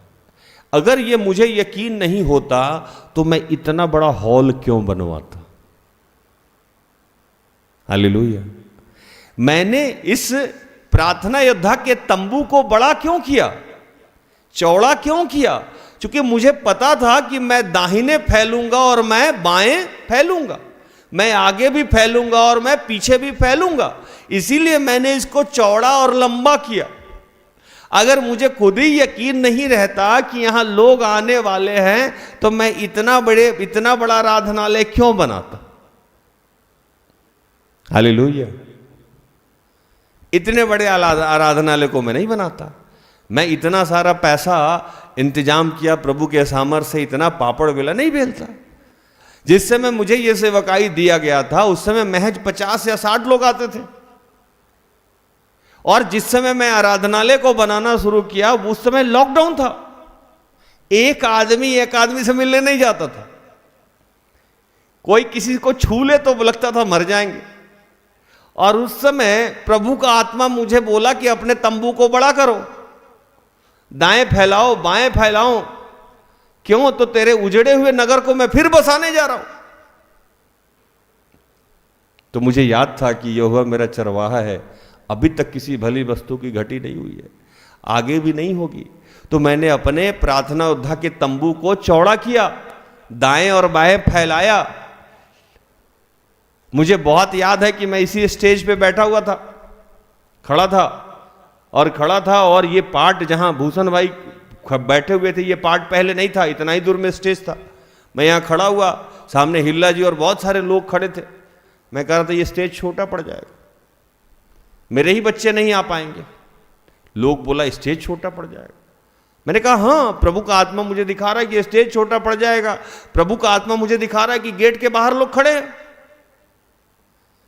आपके सेवकाई की ठीक वही स्थिति होने वाली है जैसे फुटबॉल ग्राउंड के मैच में होता है। पेड़ पे लटका हुआ लोग, बाउंड्री पे लटका हुआ लोग। और सोचिए उस समय लॉकडाउन था, सेकेंड लॉकडाउन। फर्स्ट लॉकडाउन में तो हम लोग निकले ही नहीं, सेकेंड लॉकडाउन था। और बनाने का क्रम शुरू है, नया जगह, नए लोग। मैं अपना एड्रेस बदल रहा हूं और प्रभु का आत्मा कह रहा है कि अपने तंबू को चौड़ा करो। क्यों? तो तू दाहिने और बाएं फैलेगा। ये अगर आप चौड़ा नहीं कर रहे हैं इसका मतलब कि आपको यकीन नहीं है कि यहोवा मेरा चरवाहा है। अगर मैं कहता कि नहीं प्रभु पहले लोग भेज दे, लोग आ जाएगा तब मैं दोबारा बनवाऊंगा, मैं जान जाऊंगा, तो प्रभु कहेगा कि ना ना ना ना ना, इसको अविश्वास कहते हैं, इसी को अविश्वास कहते हैं। इसीलिए मैंने आपको वो डोर वाला उदाहरण दिया कि आपको दरवाजे के सेंसर के पास जाना होगा तभी डोर खुलेगा। आप कह रहे हैं कि नहीं पहले दरवाजा खुल जाए तब मैं वहां जाऊंगा, ये नहीं होगा। आपको अपना तंबू बड़ा करना है, आज से फैला देना है अपनी स्थिति। अगर खाता नहीं है खाता खोलिए, बैंक में पैसा आने वाला है। मैं कितनी बार लोगों को समझाता हूं कि जो काम जीवन में करना है वैसा बॉडी लैंग्वेज कर लीजिए। और प्रभु के जितने बड़े बड़े दास हैं सब यही समझाते हैं। जैसे आपको घूमने का मन है, सूटकेस खरीद के रख लीजिए दरवाजे पर, रोज सूटकेस देखिए कि आप कहीं जाने वाले। आपका विवाह नहीं हो रहा है, फोटो फ्रेम खरीदिए डबल, एक में अपना लगा लीजिए, दूसरा खाली रखिए और प्रभु को कहिए कि फोटो फ्रेम भर गया। मुझे याद है कि जितने लोगों को प्रभु बच्चे का आशीष नहीं दे रहा था और मुझे दर्शन मिलता है कि उसको बच्चे का आशीष है, मैं इतना पागल आदमी हूं कि किसी को कपड़ा गिफ्ट कर देता हूं, किसी को झूला भेज देता हूं कि झूला लगा के रखिए। बच्चा 1 साल पहले आना है, झूला पहले चला गया उसके घर। एक व्यक्ति को मैंने झूला गिफ्ट किया, बोला कि भैया हम बंद कर दिए। क्यों? तो छोटा छोटा दूसरा बच्चा झूल रहा है, पता लगा ओरिजिनल जब तक आएगा वो टूट जाएगा। मैंने कहा लगा के रखो भाई, तो गंदा हो जाएगा। एक अप्पू नाम का बच्चा यहां घूमता है, आपके सामने खड़ा है, जन्म हुआ 16 में, 14 में इसका कपड़ा खरीद के हम भेज दिए थे कि 13-15 में। इसको कहते हैं तंबू को चौड़ा करना। इसको कहना है कि भैया अप्पू आने वाला है, कपड़ा लेके जाओ। अप्पू का पैंट शर्ट पहले ही चला गया, अभी घर में भी नहीं आया था, अभी स्वर्ग से इसका वीजा पासपोर्ट लग रहा था, जाएगा नीचे जाएगा नीचे, तब तक यहां कपड़ा खरीदा गया इसका, है ना। अभी गप्पू आने वाला है, उसका झूला खरीदा गया, नाम भी रख दिए। ऐसे ऐसे काम अगर आप कर सकते हैं तो आपके जीवन में कोई समस्या नहीं। और इसके लिए देखिए पागल बनना पड़ता है। आशिक पागल में कोई फर्क नहीं होता है। हम लोग भी ना आशिक हैं ईश्वर के, पागल ही हैं। जो चीज एक जगह एक लिखा हुआ है यहां वचन, आप पढ़िएगा तो बड़ी आपको हंसी आएगी।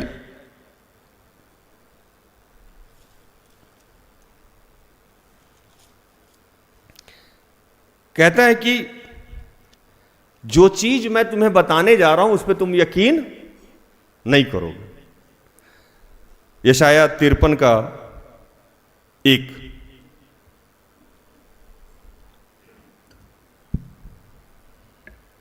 जो समाचार हमें दिया गया उसका किसने विश्वास किया? किसी ने विश्वास नहीं किया। जो बातें प्रभु के दास पवित्र आत्मा के द्वारा बताते हैं आप यकीन नहीं कर सकते। हमारे जीवन में प्रैक्टिकली सब कुछ होना चाहिए। यहां बच्चे आगे कहते हैं भैया नौकरी लगना चाहिए, मेरी शादी नहीं हो रही है, मेरा बच्चा नहीं हो रहा, मेरा गरीबी नहीं जा रहा है। विश्वास ऐसे काम ही नहीं करता है। विश्वास ऐसे ही काम करता है, लिखता है कि अनदेखी हुई बातों को मान लेना विश्वास है, जो घटा ही नहीं है। यीशु के आने की खबर बहुत साल पहले से हो रही थी।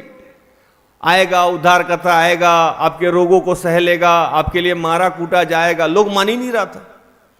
आज बहुत सारे लोग हैं जिनके मन में चल रहा होगा राज भैया आप तो आते हैं ऐसे ही देके चले जाते हैं, मेरी स्थिति तो बदल नहीं रही है पिछले 2 साल से, 1 साल से, 3 साल से। मत मानिए, आप नहीं मानिए, आपके जीवन में नहीं होगा, है ना। आप मान लीजिए आपके जीवन में हो जाएगा। और मैं कोई प्रोडक्ट बेचने तो आया नहीं हूं कि आपको गारंटी दे दूं।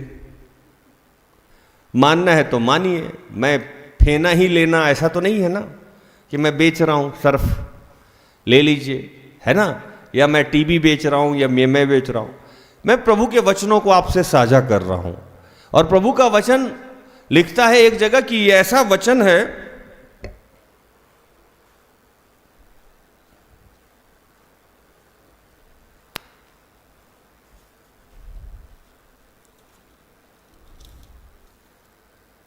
ग्यारह 55 का 11, यशाया 55 का 11।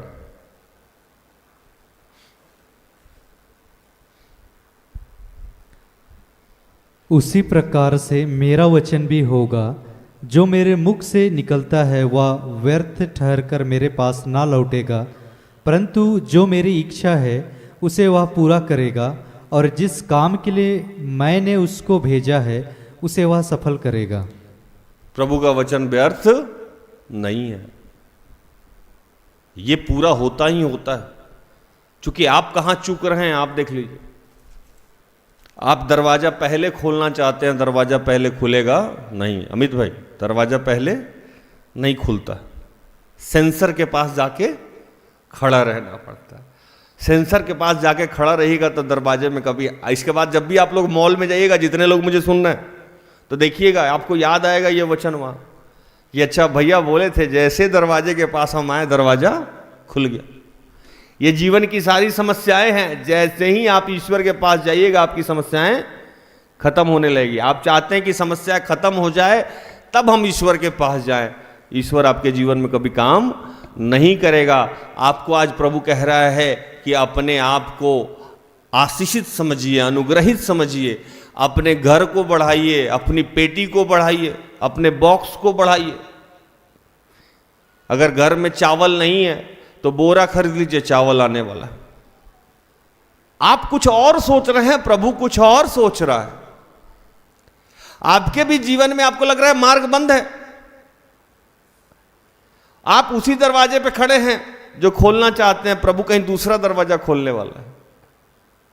आप मेहनत कर रहे हैं, आप पैसा दे रहे हैं, आप समस्या। और प्रभु का एक वचन कहता है 55 का 1 पढ़िए कि आपको कुछ करने की जरूरत नहीं पड़ेगी। हम तो ऐसे ही दरवाजा खटखटा के कहेंगे भैया चावल ले लो, तेल ले लो, आप लिस्ट भेजे हैं दुकान में, हम तो ऐसे ही देने वाले हैं। अनयूजुअल मेहनत करने से अच्छा है प्रभु पे विश्वास करके हमेशा याद रखिए, अपने आप को कहिए, अपने आप से बात कीजिए, युवराज हैं, युवराज हैं, युवराज हैं, युवराज हैं, ईश्वर के बेटे हैं, हम उसकी आंख की पुतली हैं, उसने हमारे सर के बाल गिन रखे हैं, हमें किसी भली वस्तु की ये खुद से बात करना है। क्योंकि शैतान भी आपसे बात कर रहा है तो आपको भी आपसे बात करना होगा। हालेलुया। 55 का 11 पढ़िए।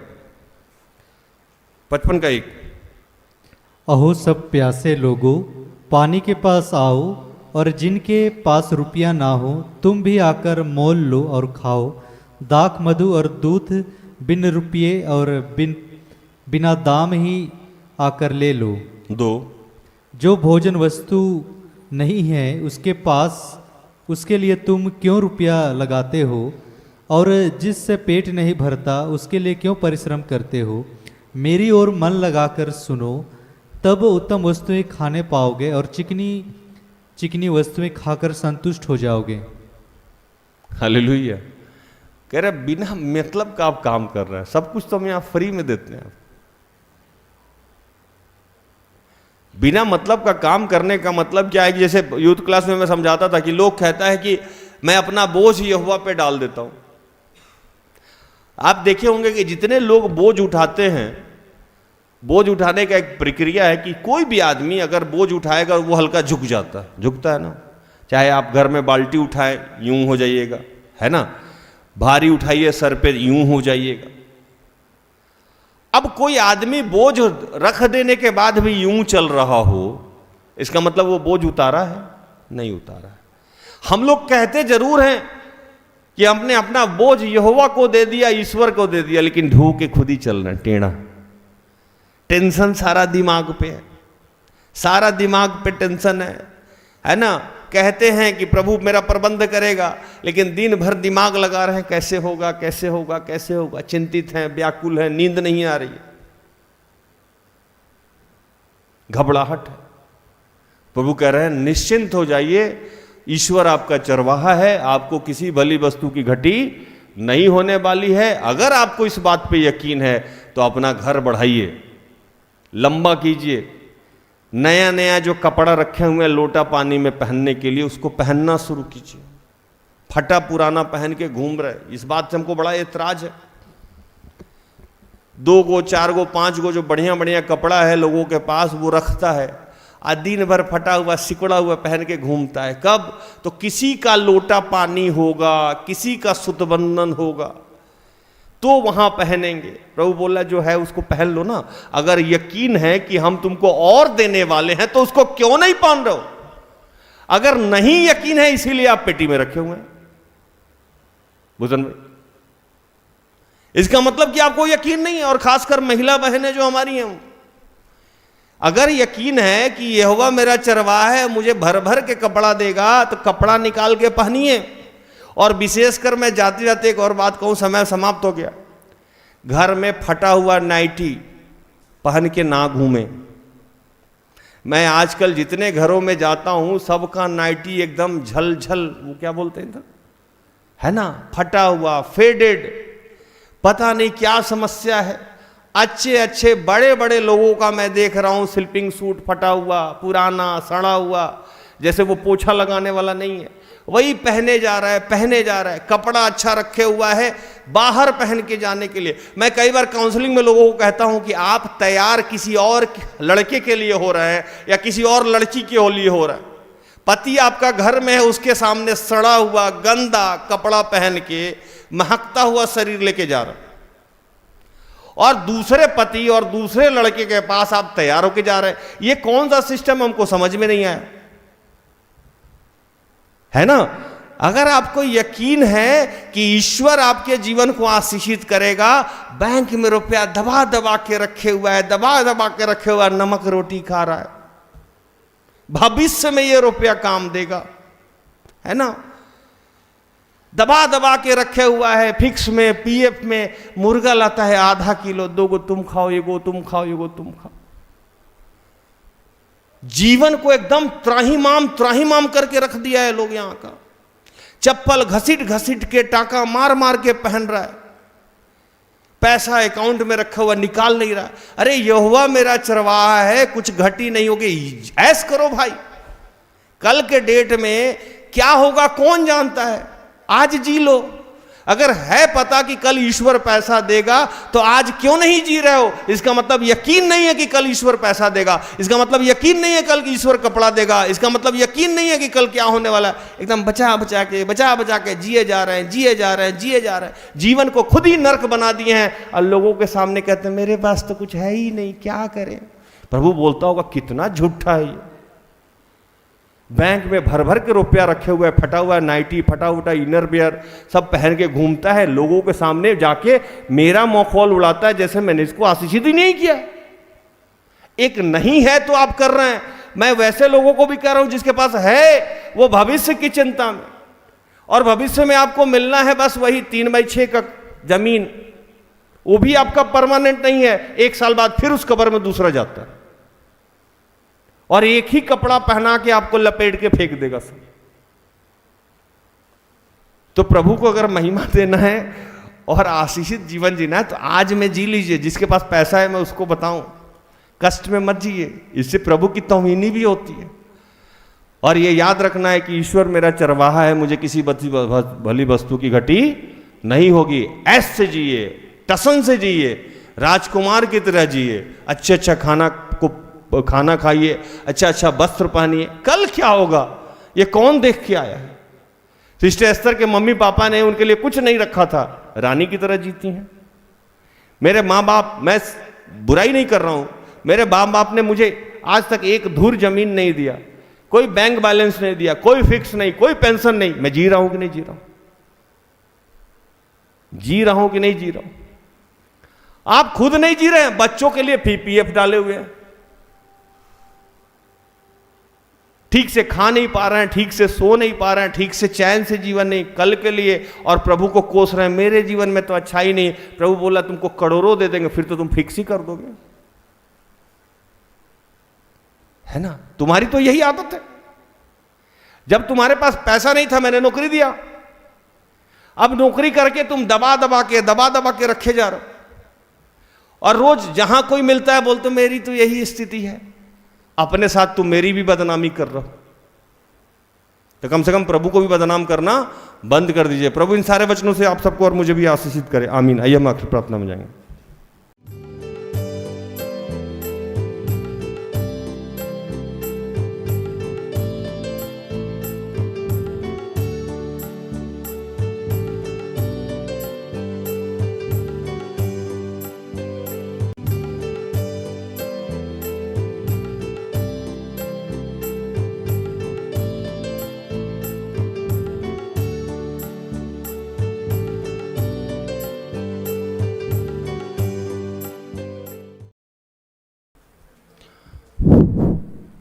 आइए खड़े हो जाएं।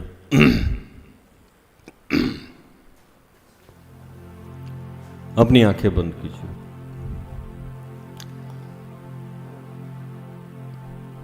और देखिए कि वो मुस्कुराता हुआ यीशु कैसे आपके लिए निर्धन बना ताकि आप धनवान बन जाएं, कैसे उसने कोड़े खाए ताकि आप चंगे हो जाएं, कैसे उस पाप को उसने अपने ऊपर उठा लिया जबकि वो पापी भी ना था। वो सारे काम आपके लिए किए, फिर भी आप दुखी हैं, फिर भी आप चिंतित हैं। और विशेषकर आज इतने लोग अपने वर्तमान और भविष्य को लेकर चिंतित हैं कि मेरा क्या होगा। उसको आज प्रभु कह रहा है कि मैं तुम्हारा चरवाहा हूं, तुम्हें किसी भली वस्तु की घटी नहीं होगी। अपने तंबुओं को बड़ा करो, अपने भंडार को बड़ा करो, बहुत सारे आशीष तुमको मिलने जा रहे हैं। हम सबको उसमें बने रहना है, उस पर यकीन करते रहना है और विश्वास के साथ हमें आगे बढ़ना है। वो हमारी हर जरूरतों को पूरी ही नहीं करेगा, भर भर के पूरी करेगा।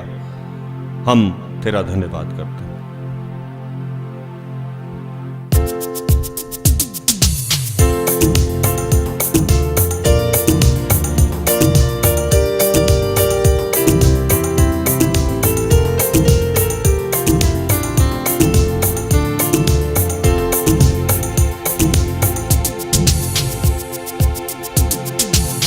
बने रहो, बने रहो, बने रहो,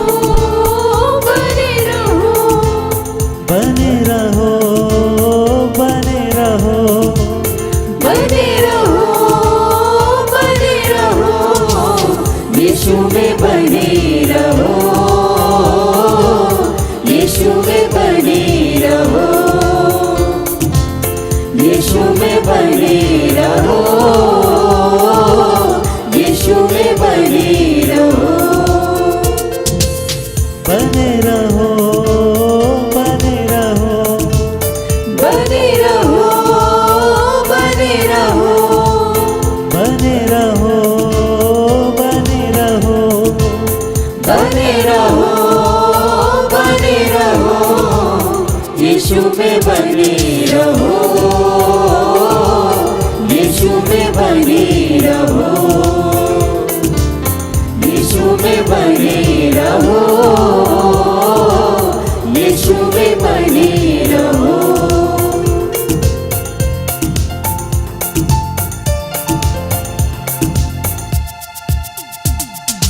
जैसे मछली बिन पानी के जिंदा न रहती है, वैसे ही विश्वासी जन यीशु बिन मुर्दा है। जैसे मछली बिन पानी के जिंदा न रहती है, वैसे ही विश्वासी जन यीशु बिन मुर्दा है। जैसे मछली बिन पानी के जिंदा न रहती है, वैसे ही विश्वासी जन यीशु बिन मुर्दा है। जैसे मछली बिन पानी के जिंदा न रहती है, वैसे ही विश्वासी जन यीशु बिन मुर्दा है। हसरत की जिंदगी पाने को, हसरत की जिंदगी पाने को, यीशु में बने रहो, यीशु में बने रहो, यीशु में बने रहो, यीशु में बने रहो। कि हे पिता, हम तेरा धन्यवाद करते हैं। जितने लोग आज आर्थिक तंगी, कर्ज, बदहाली, परेशानी और पैसे की वजह से निराशा में है, प्रभु उन सब के लिए प्रार्थना करते हैं कि प्रभु उनकी सारी समस्याओं का तूने समाधान किया है, उन सबको तूने विश्वास का वरदान दिया है। तूने कहा है कि मैं तेरे आगे आगे चलूंगा, ऊंची भूमि को चौरस और समतल करूंगा, गुप्त में गाड़े हुए और अंधेरे में छुपे हुए धन से मैं तुझे आशीषित करूंगा। तूने कहा है सोना मेरा है, चांदी मेरा है। तूने कहा है कि इस भवन की पिछली महिमा से बड़ी इसकी अगली होगी। तूने कहा है तुम्हारा भविष्य इतना उज्जवल होगा कि पिछली दशाएं छोटी लगेगी। हे प्रभु, हम तेरा धन्यवाद करते हैं कि जितने लोग आर्थिक श्राप से गुजर रहे हैं, वो सारे श्राप यीशु के नाम से टूट रहे हैं। प्रभु, तेरे पुत्र यीशु के निर्धन होने से हम सब धनवान हो जाते हैं। प्रभु, हम सब की सारी जरूरतों को तूने अपने शाही खत्ते खोल के पूर्ण किया है। तू राजाओं का राजा, हम तेरे युवराज हैं प्रभु। इस नाते तेरा हम धन्यवाद करते हैं प्रभु, धन्यवाद करते हैं कि इस पूरे मंथ को तेरे हाथों में समर्पित करते हैं पिता। इसमें हम जो जो भोजन ग्रहण करेंगे उसे एक एक निवाले को, जो पानी पिएंगे उस एक एक पानी के गिलास को तेरे हाथों में समर्पित करते हैं प्रभु। जो जो सांसें लेंगे उस सांसों को तेरे हाथों में समर्पित करते हैं। जो भी शब्द हमारे जुबान से निकलेंगे, एक एक अक्षर, एक एक शब्द को तेरे हाथों में समर्पित करते हैं। जो भी कानों में पड़ने वाले शब्द हैं उसको भी तेरे हाथों में समर्पित करते हैं। जो भी प्रार्थनाएं हमारे माध्यम से होगी उस तमाम प्रार्थनाओं को, जो भी वचन हम पढ़ेंगे उन तमाम वचनों को तेरे हाथों में समर्पित करेंगे। जो भी पहनेंगे वो उस वस्त्र को तेरे हाथों में समर्पित करते हैं। जहाँ जहाँ हम जाएंगे उस जगह को, जिनसे भी मिलेंगे उन तमाम लोगों को, इस पूरे मंथ में हमारे द्वारा किए गए हर कार्य को तेरे हाथों में समर्पित करते हैं प्रभु। प्रभु, इस पूरे मंथ को अब तक के मंथ से बेहतर बनाया है प्रभु। अब तक के जीवन का सबसे आशीषित मंथ होने जा रहा है पिता, इसलिए तेरा धन्यवाद करते हैं। इस मंथ के रिट्रीट को आपने सफल किया है, हमसे बात करे प्रोग्राम को आपने सफल किया है। रोज जो हमारा यूट्यूब पे कार्यक्रम आता है उस कार्यक्रम में होने वाली वचनों की उद्घोषणा, प्रार्थना, अंतिम प्रार्थना और आराधना को आपने सफल किया है। प्रार्थना उद्धव परिवार के माध्यम से जो भी गवाहियां तू करता है, जो भी चिन्ह चमत्कार तू दिखाता है प्रभु, उन सबको तूने पूर्ण किया है। हम सब के माध्यम से जो भी तूने उद्घोषणाएं करी है, जो भी प्रतिज्ञाएं तूने लोगों को बताया है, उन तमाम प्रतिज्ञाओं को तूने पूर्ण किया है। हम तेरा धन्यवाद करते हैं।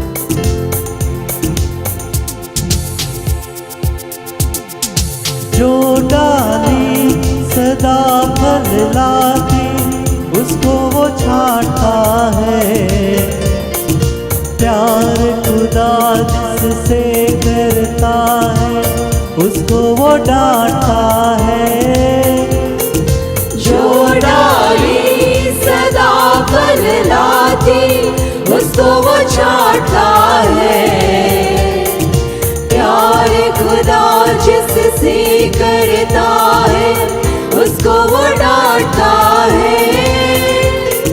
जो डाली सदा फल लाती उसको वो छांटता है, प्यार खुदा जिससे करता है उसको वो डांटता है। जो डाली सदा फल लाती उसको वो छांटता है, प्यार खुदा जिससे करता है उसको वो डांटता है। रूहानी फलों से भरने को, रूहानी फलों से भरने को यीशु में बने रहो, यीशु में बने रहो। ये पिता, विश्व में जितने तेरे दास दासी हैं, सिस्टर को,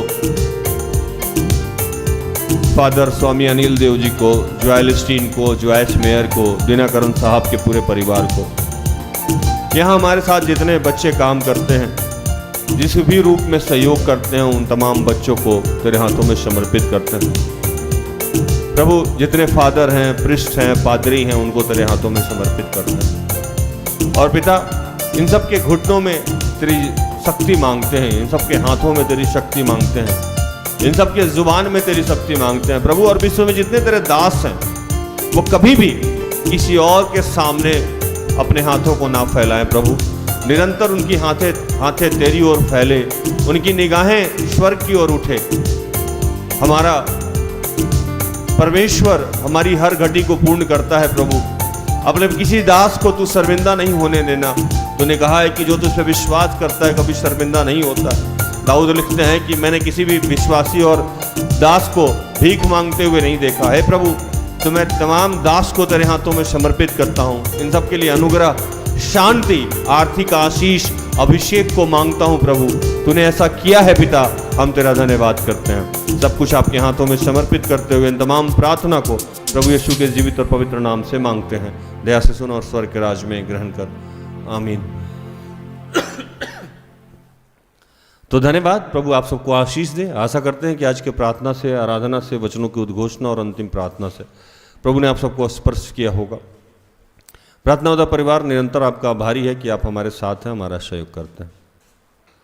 मुझे इजाजत दीजिए। जय यीशु सहाय। सारे दिल से, सारे मन से तेरी आराधना मैं करूं, तेरी आराधना मैं करूं। सारे दिल से, सारे मन से तेरी आराधना मैं करूं, तेरी आराधना मैं करूं।